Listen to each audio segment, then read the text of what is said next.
Taiwan ने कहा हम युद्ध नहीं चाहते, लेकिन हम युद्ध के लिए तैयार हैं, तैयारी कर भी रहे हैं। इसी बीच खबर यह भी आई कि 10 जहाजों ने जो मीडियन लाइन है, यानी चीन और ताइवान के बीच जो एक रेखा है, उसको कुछ समय के लिए पार किया। 27 लड़ाकू विमानों ने पार किया, लेकिन जब ताइवान ने अपने लड़ाकू विमान भेजे और अपनी मिसाइलें दिखाई तो वो सब जहाज और लड़ाकू विमान लौट गए। लेकिन प्रश्न यह उठता है कि क्या यह केवल डराने धमकाने की रणनीति है या युद्ध हो सकता है?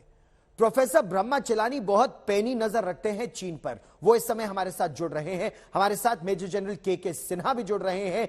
लद्दाख में चीन क्या कर रहा है और अब ताइवान के चारों ओर पैनी नजर है। प्रोफेसर चिलानी, आपकी दृष्टि में क्या युद्ध हो सकता है या केवल डरा रहा है चीन, गीदड़ भभकी दे रहा है?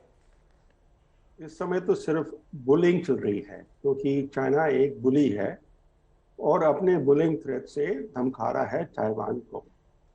मगर आने वाले महीनों में चीन का इन्वेशन हो सकता है, और जो कुछ आज हो रहा है ये फुल स्केल ड्रेस रिहर्सल है ताइवान इन्वेशन का। 6 तरफ से घेरा हुआ है ताइवान को चीन ने, और जो लाइव फायर ड्रिल्स हो रहे हैं ये रिहर्सल है इन्वेशन का। तो रिहर्सल है, ये ड्रेस रिहर्सल है, यानी युद्ध होगा। चीन ने तैयारी कर ली है। चीन जबरदस्ती कब्जा करने की कोशिश करेगा ताइवान पर। ऐसी परिस्थिति में जनरल सिन्हा, आप जो कूटनीति, रणनीति और ताइवान की तरफ से रिस्पांस देख रहे हैं, ताइवान के अपने F-16 लड़ाकू विमान, ताइवान के अपने पेट्रियट मिसाइल डिफेंस सिस्टम, क्या वो काफी है या अमेरिका का रोनाल्ड रेगन एयरक्राफ्ट कैरियर जो इस समय फिलीपींस दक्षिण चीन सागर में है, उसकी भूमिका बहुत महत्वपूर्ण हो जाएगी? देखिए गौरव, जिस तरह से सामरिक आप देख रहे हैं किलाबंदी हुई है, तो ये जो 7 डायरेक्शंस में है, जो कि क्योंकि ताइवान में ईस्ट चाइना सी और साउथ चाइना सी दोनों के बीच में बैठता है, तो दोनों तरफ से उन्होंने घेराबंदी की है। जो सबसे इंपॉर्टेंट बात है कि जो उनकी मेरिडियन लाइन है उससे भी आगे निकल गए हैं। मेरिडियन लाइन के ऊपर में तो 1954 के बाद जो जिस तरह से उनके केवल एयरक्राफ्ट उसको वायलेट करते थे, आपने ही बताया कि तकरीबन 20 नॉटिकल माइल के ऊपर में, स्पेशली फ्रॉम सदर्न डायरेक्शंस, वो उतना ज्यादा एडवांस हो गए हैं। देखिए जो चीजें हैं, मेन 2 या 3 तरीके से ही मिलिटरली आप ताइवान को ले सकते हैं।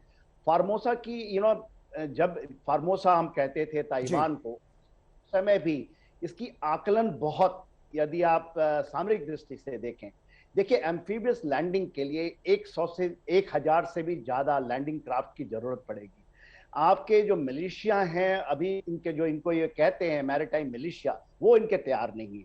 हाँ, ये 7 तरफ से जो हैं वो ताइवान स्टेट को ये काट सकते हैं, जो कि एब्सोल्युटली चोक कर सकते हैं। उसको ब्रेक करने के लिए केवल बाहर से ही हो सकता है। ताइवान उसको ब्रेक नहीं कर सकता है, क्योंकि उनके पास वो कैपेबिलिटी नहीं है।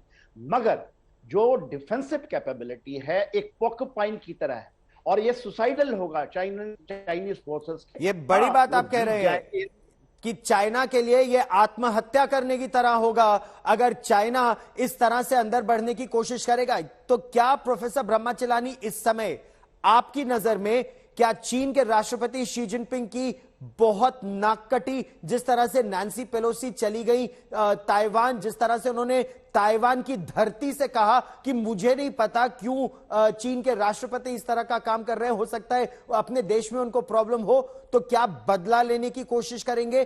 बदला क्या होगा? या फिर केवल चीन में अपने लोगों को दिखाने के लिए कि हम चुप नहीं बैठे, ये 4 दिन की एक्सरसाइज हो रही है? नैन्सी पेलोसी का ताइवान विजिट तो एक बहाना है चीन के लिए। ये ड्रेस रिहर्सल आज नहीं तो कुछ महीने बाद होता जरूर। तो ये तो उन्होंने सिर्फ एक अपॉर्चुनिटी सीज की है कि नैन्सी पेलोसी गई ताइवान, तो वो अपने सिटीजन को दिखा रहे हैं कि चाइना हैज स्टूड फर्म। दूसरी बात कि इस समय चीन में काफी डोमेस्टिक प्रॉब्लम्स हो रहे हैं। एक तो उनकी इकोनॉमी इतनी स्लो हो गई है कि ऑलमोस्ट ठप हो गया है ग्रोथ। दूसरा, जो डेट क्राइसिस चल रही है, एक प्रॉपर्टी इम्प्लोशन हुआ है, जो ये कोविड के बजाय ये जो लॉकडाउन चल रहे हैं, जी। उसके बजाय ग्रास रूट्स एंगर बढ़ रहा है चीन में। तो ये नेशनलिस्टिक ब्रिंगमैनशिप देख रहे हैं इस समय, वो एक तरह का डिस्ट्रैक्शन है।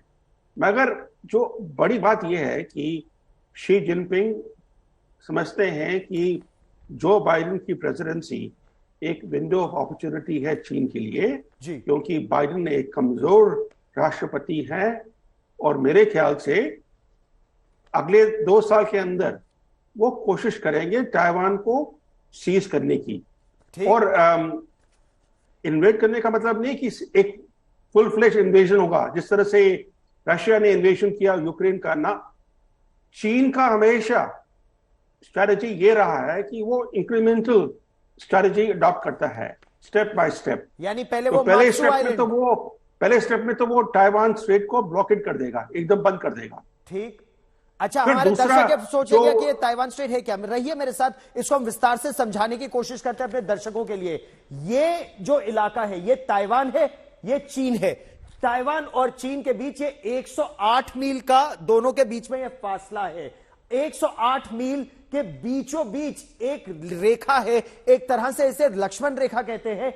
ये जो लक्ष्मण रेखा है इसे मीडियन लाइन कहते हैं, और इस मीडियन लाइन को पार किया है 3 बार J-16, J-17 और Su-30 लड़ाकू विमानों ने पिछले 24 घंटों में।